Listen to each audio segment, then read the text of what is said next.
Welcome to another exciting episode of Home Sweet Home. My name is Rod McCall. Hey, everybody, I'm Bryce Runge.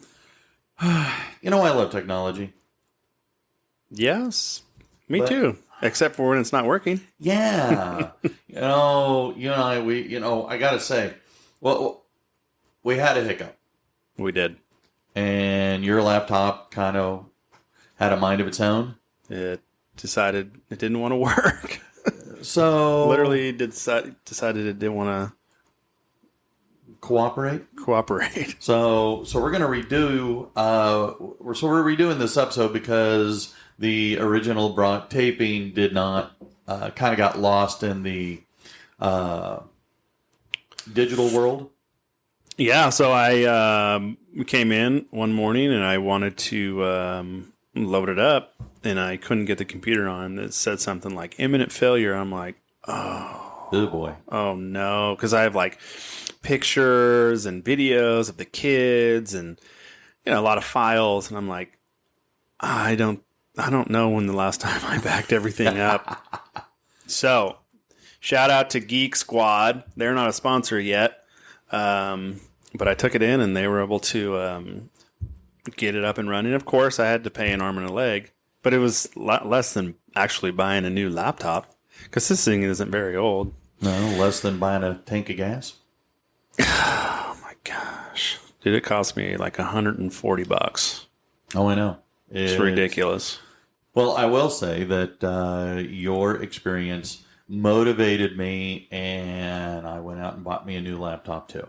Nice, I saw that. So Yahoo. It booted up in about a minute to 45 seconds to a minute versus 25 to 30 minutes. Yes. Yeah, minutes. So Rod comes over to the studio and I say, yep, I'll be up there in about 30 minutes while your computer gets ready. Yeah, it had to warm up. Those little squirrels, it takes them a while to do their thing. Oh. So I'm glad they... but anyway, so we're going to... So let's redo this. Maybe we'll do it better the second time. Yeah, I think so. Okay. So when your divorce, was it a total surprise to you? You went from Yahoo, things are super duper great, to suddenly, oh my gosh, you're filing for divorce. I wouldn't necessarily say, oh yeah, super duper great, to whoa, blindsided. Mm-hmm. I would say, it was... Put me on the spot, Rod. Well, that's what we do. Damn you. Yeah. It was fine, and then you could tell. I mean, I knew it was... I don't know. I didn't think it was declining. I just think it was... In a rough patch? In a rough patch, and just kind of like a stagnant state, if you will. And then... Yeah. I mean, back then I would say, well, I was blindsided, but, if I were to sit here and tell you in reflection, I would say, well, there was probably a lot of signs, actually. I'm the same way. And, I ran across this article. Okay. Actually, it was a tweet, and that was from Psychology Today. Mm. And I read a lot of their stuff. Some of it I agree with, some of it I don't. But this one I saw, and it was talking about 6 signs of deteriorating relationship. And it really made me think, okay, my divorce wasn't a total surprise, but I knew things that were bad and had been bad. Mm.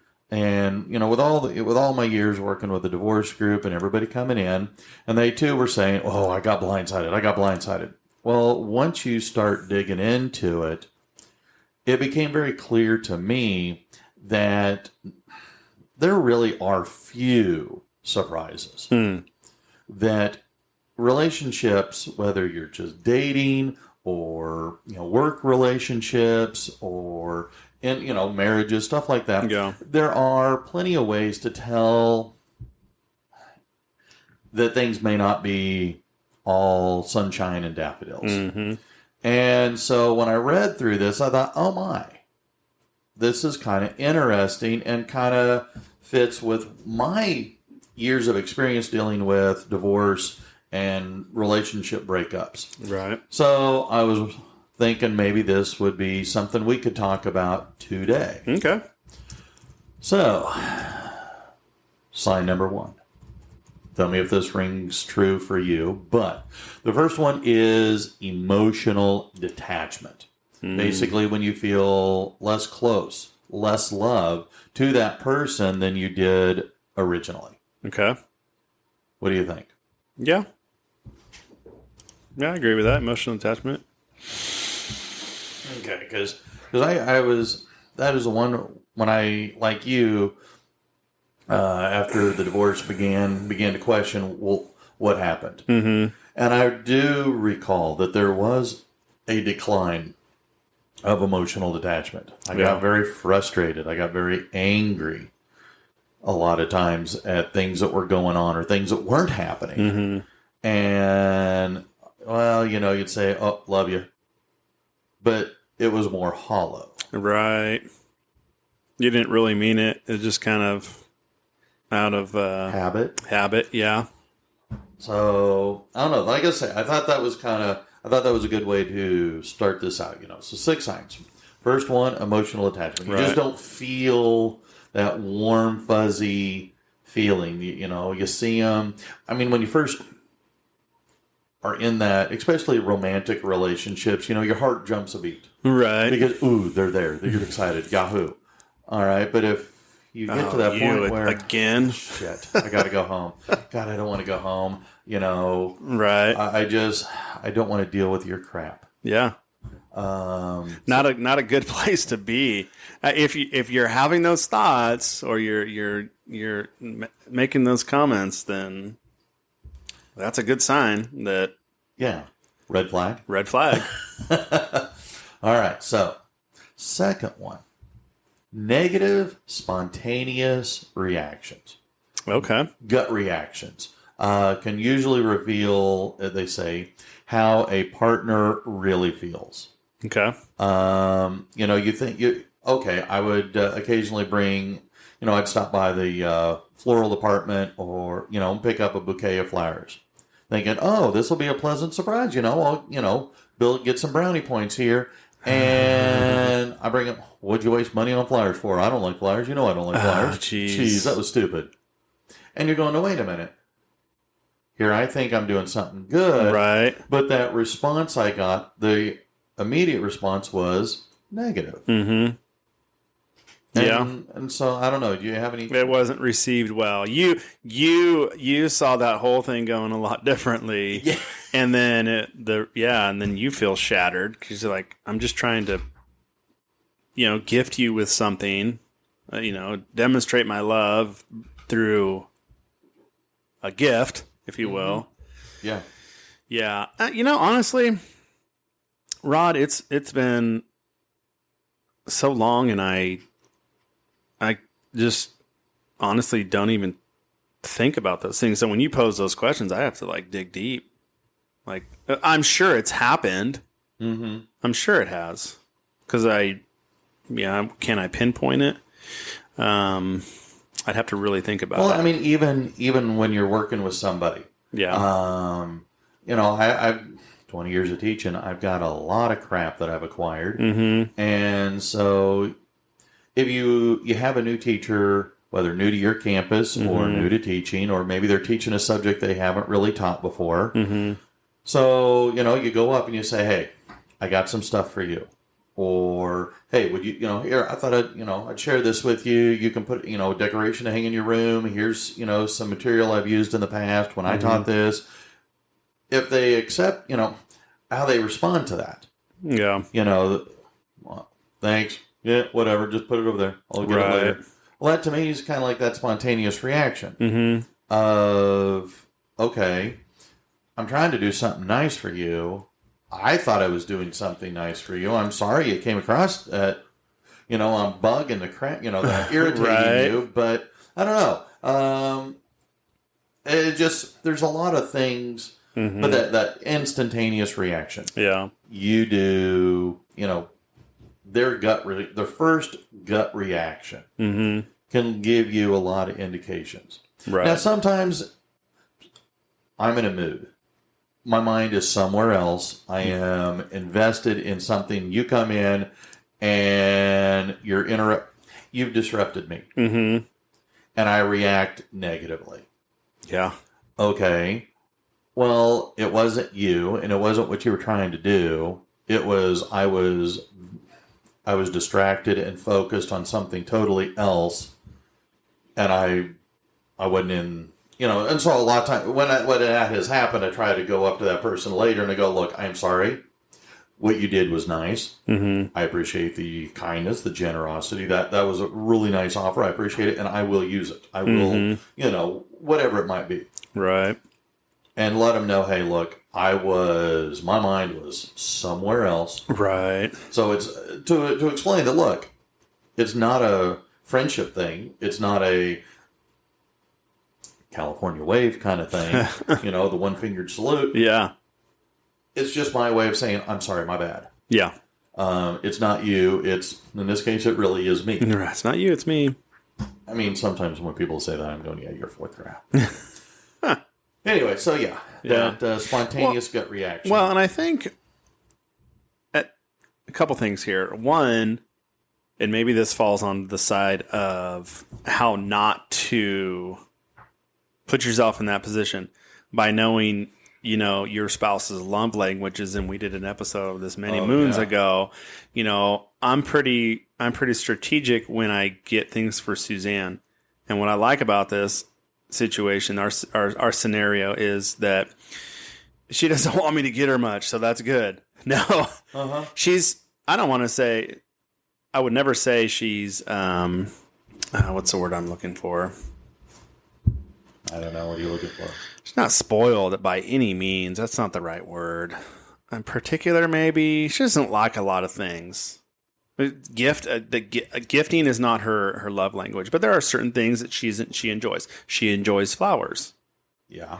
But what she doesn't want me to do is go spend, like, she's the wife that would prefer you go to the discount aisle and buy the discount flowers. Uh-huh.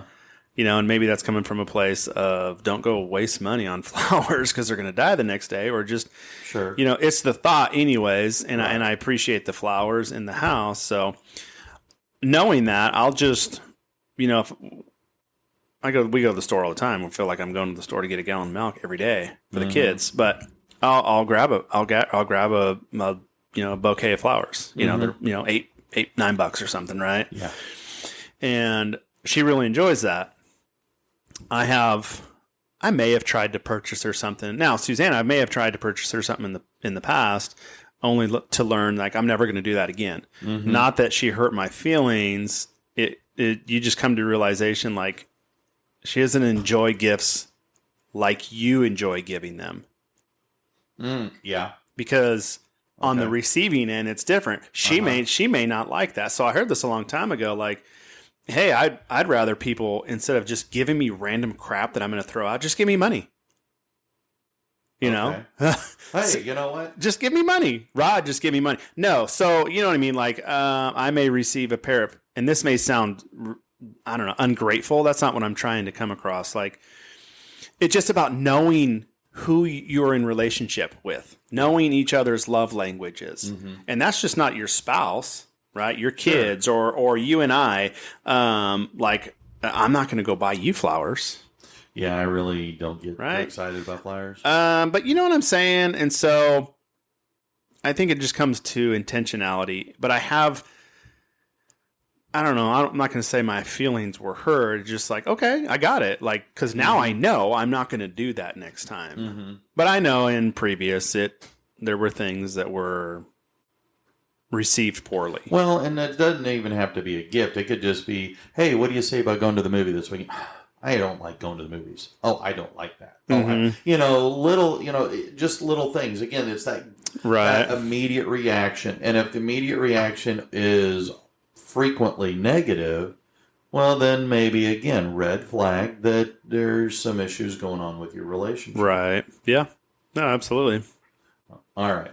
You ready for number 3? Yeah, I might have taken us off a different path. Sorry, my bad. No, that's fine. Number 3 says less supportive reactions to good news.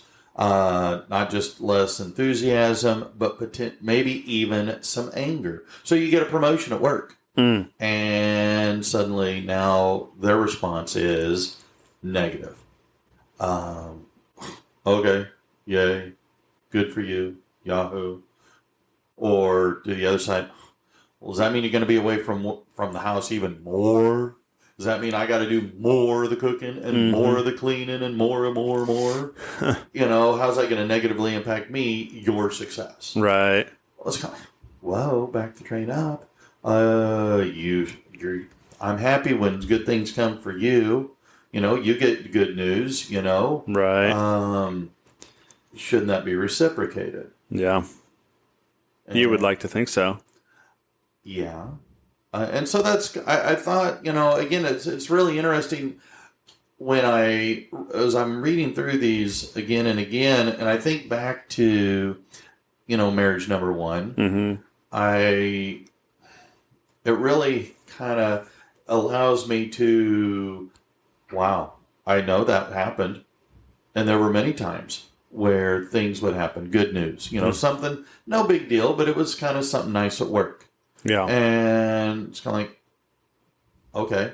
Like when I got chosen to move away from all inclusion classes to teaching AP history class, for me, that was exciting news. Yeah. And her response was, so? Okay. Well, that just means more work because you're going to have to grade more papers. And I'm going... Just super negative. It was. Here I'm thinking, it's not a financial promotion, but it was an opportunity for me to stretch what I can do. Yeah. And work with a different group of kids. And I was really excited about it. And her response was, okay, so...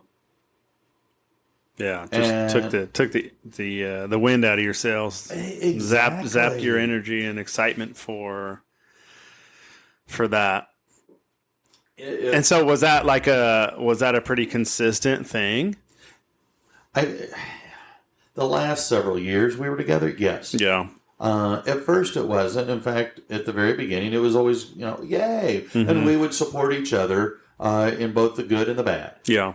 And as we moved here and, shortly after Eric was born, it really started to turn. And when you're in the middle of stuff, it's hard, I think, to process what's going on to you. Right. You go, well, this just doesn't feel right. This doesn't feel right, but you can't really, I don't know. And for me, I was reluctant to explore a whole lot because I was afraid of what I would find. I was afraid of pushing too hard. Yeah. Now I realize I probably should have.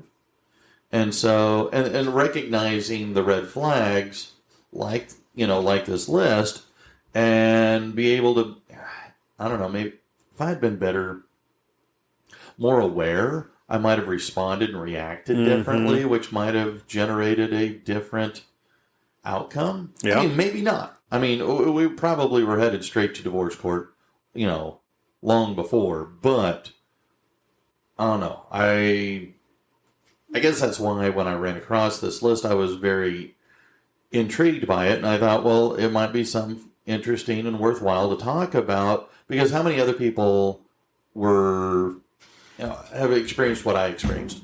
You don't think about this until it's all over. Right. Well, maybe if you can recognize things in your own relationship, but before they disintegrate, maybe you can try and keep them from not disintegrating. Well, and you said something, just like critical right there. Did you recognize? So I think a lot of people end up going, to, oh, it's so wonderful. And then they end up, down the timeline here, like, how did we end up here in this miserable state? And it's because that key word that you didn't recognize those things. You weren't identifying the signs that were there. You can't say that there weren't any signs. There are definitely signs there. Call them red flags or whatever you want. We hear it all the time. Oh, I tried to tell you, you just weren't listening.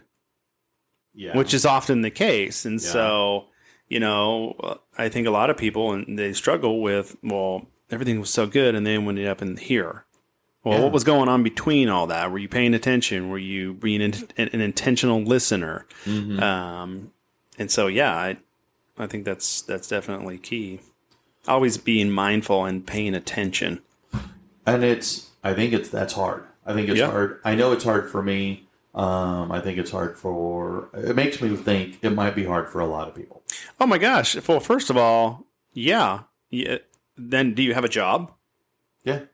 Okay. You have hobbies that you're into. I've got a job. I've got kids. I've got Little kids. Little kids.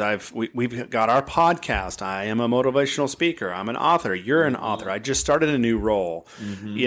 Fill in the blank. It could keep going, and those are all things that sometimes drive a wedge. Not that they're bad. That what we're doing isn't bad, but does that come to that comes to a place of priority? What are you prioritizing? Thank you.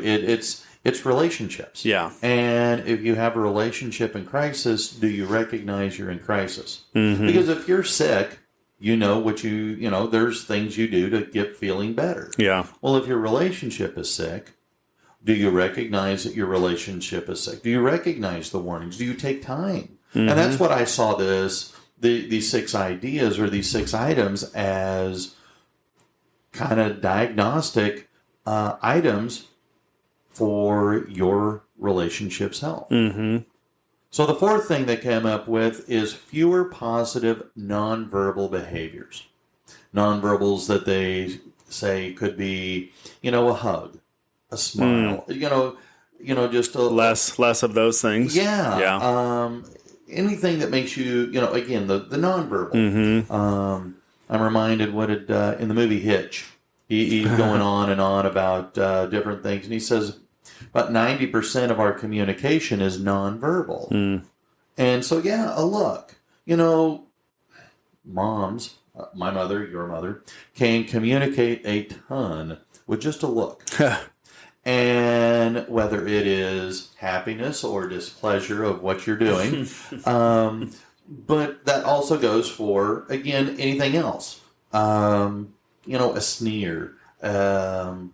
Again, you don't have to say anything, but your body language can communicate so much. So if you're in a relationship and you're not getting the positive nonverbals, a holding hands. I would try and hold Eric's mom's hand, and a lot of times she just pulled her hand away. I'm going, well, aren't you just not so happy today?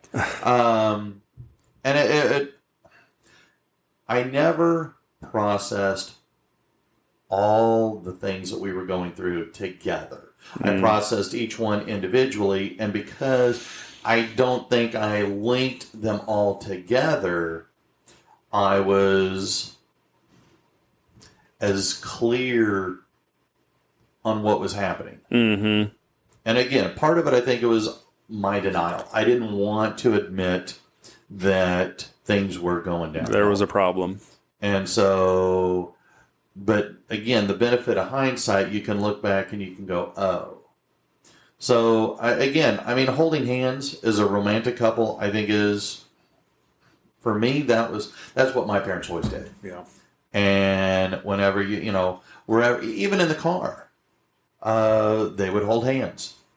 And I've always taken that as a sign of appreciation. Yeah. And so, but again, like I said, just a smile, a wink. Yeah. And and you're absolutely right. We've talked about body language and how that speaks volumes. And it's, I think a lot of people don't pick up on those things as well in general. I mean, you just go to some social settings or environment, whatever, and you could tell, people just don't sometimes have a clue. Yeah. Right. I don't know that I'm totally Sheldon Cooper, but I think there's times where I've, kind of been oblivious and I just barge right in and start. You? Yeah. You've done? Wow. I know. Hard to believe. That is very hard to believe. But I know you know what I mean. So I shouldn't say you know what I mean. You know what I mean. So that's important. You pay attention to those body cues, nonverbal cues. Yeah, because like you said, if you're not getting the pats on the behind, or you're not getting whatever, then you may start to question. Self-doubt. Yeah. I don't know. Again, each one of these individually by themselves are not that big. But when compiled together, I think they do provide an interesting overview of the relationship and its indication for longevity. All right. Number 5. A lack of self-disclosure, meaning you're not opening up about how you feel. You're not opening up on your thoughts, your feelings, your opinions. And I mean, it can be, you ain't saying much about, well, how's your day at work? Oh, okay. It was fine. Yeah. Whatever. And yet there are so many things that we do during a day. And being able to have a decompression time, not just for yourself, but being able to talk to somebody. And if that romantic partner is that person, even at school, especially the last month or so, 6 weeks of school, my classroom became the self-disclosure. There'd be 5, 6, 7 of us in there. Sometimes, might be an AP that would pop in and, share a few lesser-known pieces of information. But it was, you're kind of, gosh, this happened to me. Or I'm having this frustration or that frustration, or, these kinds of things. Well, that's a sign of bonding. That's a sign that you get along with those people. Right. They're comfortable enough to come to you, and they trust in you. And to trust in each other, and we're able to express, that frustration.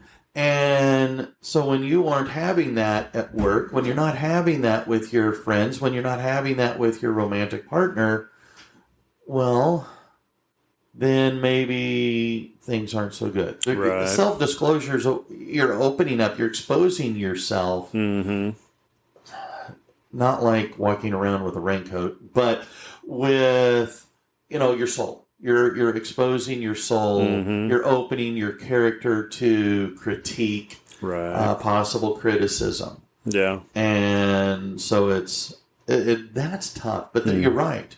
There has to be a level of trust and a certain amount of respect. Yeah, especially if someone's going to come to you and open up and put themselves in a vulnerable situation or conversation, then they have a level of respect and trust with you, which is a good thing. Yeah. It was kind of fun as the year went on. How that all kind of just manifested. So speaking of, I got wind not long ago of a couple of recent departures at your school. Oh, yeah. Yeah, one got one today. Another one. Oh, really? So we're pushing 70 departures. Wow. And I'm told that's very it's happening everywhere. A lot of teachers. Yeah. You can read the news articles, but to see it happening, it's a whole different story. Yeah. Yeah. I kind of going back to your one number 4, right? Oh, fewer non-positive nonverbal behaviors. There was a point towards the end of last school year that I was a little bit like that, and not that there was necessarily not anything toxic with our relationship with Suzanne and I. you know, we're both coming off of a rough 3 years, you know, more so for her.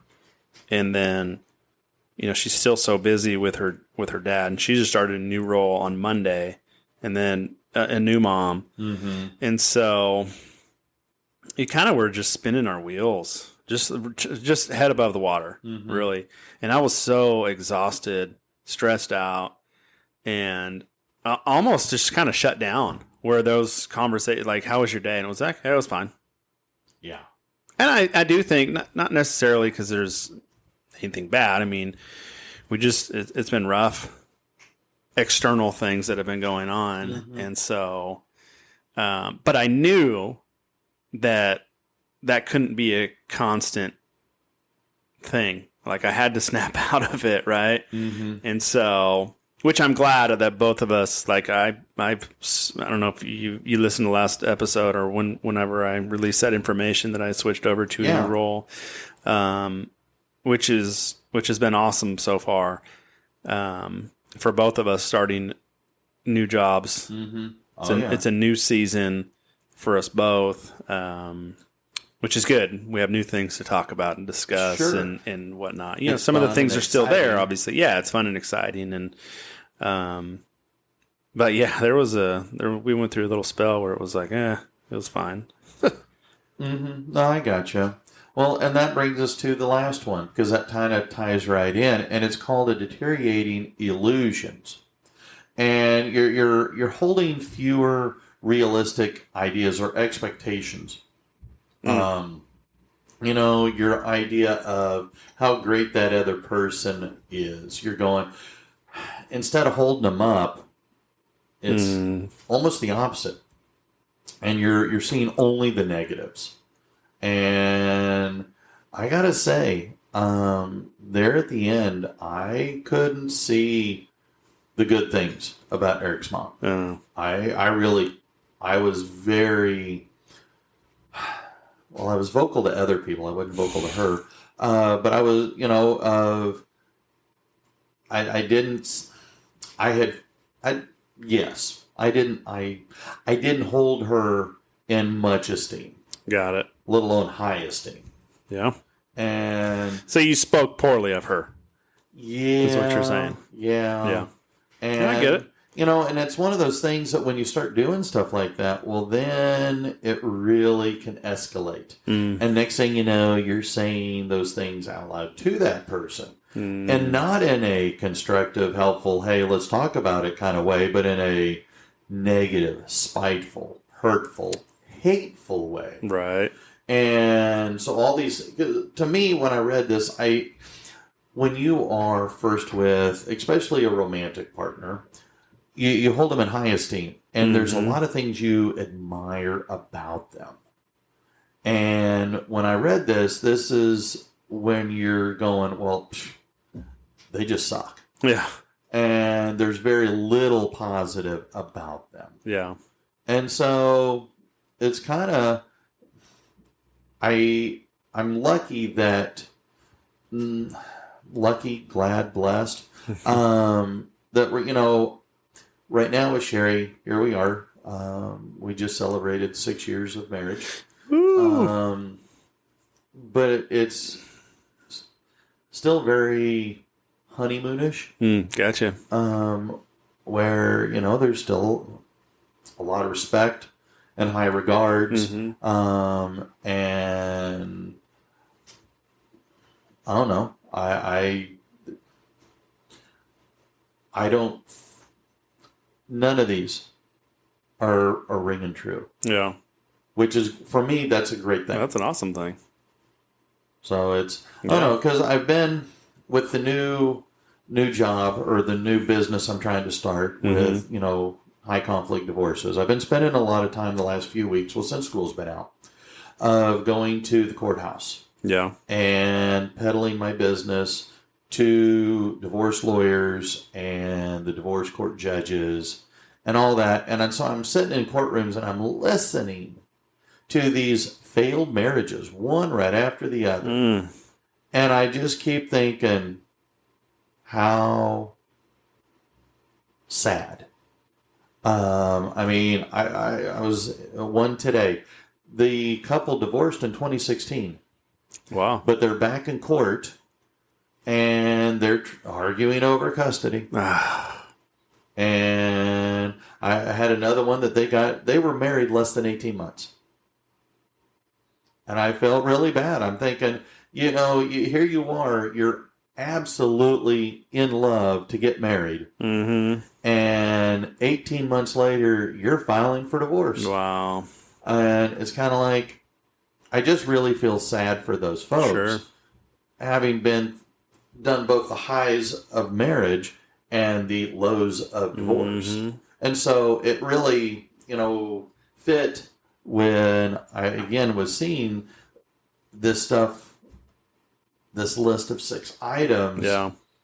If you know that maybe your relationship is in trouble, you can head it off at the pass. If you think this is a relationship, a friendship, worth saving, then if you can see the red flags before they become, blaring issues, then maybe you can save yourself a lot of heartache and a lot of emotional pain. Right. Well, and one thing I'd like to add is that, if you're going through your relational issues, you're hitting on maybe 3 or 4 of the whatever the list, and you're like, oh, I'm over it, or you're pointing the finger. I think what it's important is to realize that you've got 4 fingers pointing back at you. You need to really self-reflect because you own a piece of the pie too. Oh, absolutely. So you need to own up and really dive deep to discover what you've done to contribute to some of this deterioration. Because it's not just the one person. You are much a part of it as well. As my granddaddy always said, it takes 2 to fight. Yeah, and you can't sit back and say, I was blindsided. I had nothing to do with it. I'm sure there is something there. You need to discover it. And then we end up, going through a divorce, and then we've talked about this before. People jump right back into a relationship, and then there they are again. Same boat. Identify the red flags. Okay. Own up to your part of it. You got to dig deep to work through these things because it is possible. Okay. You just have to be intentional, an intentional investor in your relationship. Yeah, you're a party to it. And, with all those years with the divorce group, you could tell when a person was really beginning to heal when they began to self-explore their role in the dissolution of the relationship, of the marriage. Because until you can accept that you were a party to it, your relationship isn't, you're going to continue to repeat. Yeah. And that's, well, what do they say? If you keep repeating the same thing and expecting a different outcome is the sign of, what's it, stupidity or insanity? Insanity, yeah. And stupidity. Okay. I think they fit together. So, I again, for me, this really spoke loudly. And so I appreciate you walking through this with me. Well, thank you. Thank you for running the show today. And this is really good information. Again, it's what we're trying to do. Help equip families, marriages, relationships to thrive, and giving you nuggets of wisdom, if you will, or, to help you identify these signs so that you can cut it off. And really not cut the relationship off, cut the issue off, really dive in and figure things out, because you entered into that relationship for a reason. There was a legitimate reason. And you also have to realize there are legitimate things that are coming at you to try and destroy that relationship, if you will. And so you just have to be mindful, and you have to, you have to be mindful. You have to be an intentional investor, and you have to really look to discover those signs, and don't just say, "Well, I didn't know it was happening." It was Sure. And sometimes you can be the person that's falling out of love. You can be that person that's recognizing that, this relationship maybe isn't for me. Mm-hmm. And so as you go through this list, you can kind of go, okay. And you can have that conversation with that other person and say, hey, I think it's okay for us. And here's why, and here's why, and here's why, and here's why. Mm-hmm. And so I think it's healthier for you and I to go opposite directions. Right. I mean, because relationships are tough. Yeah. They're a lot of work. They're a lot of compromise. Yeah. And if that relationship is something we're saving, then fight for it. Yeah. If that relationship is something that might not be healthy for you, well, then it's time to go separate ways. And this might take us off into another episode, maybe. I don't know. But so you say it's okay to go your own separate ways, which obviously in a lot of cases that's okay. Would you say that when you find yourself in that place, it's okay to do that if you've exhausted all ways of trying to save that relationship? I think yes. I mean, but it's kind of hard to say because it's kind of one of Sherry's favorite words are, it depends. There's a lot of factors that go into play. Right. How healthy is that relationship? How committed are you to that relationship? And how committed is the other person? Right. Yeah, because if someone's checked out, then they might be checked out. Eric's mother had checked out long before I did. And, I mean, again, with the benefit of reflection and hindsight.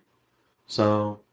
Yeah, I just wanted to ask. I mean, I think a lot of people throw in the towel too soon. I think so.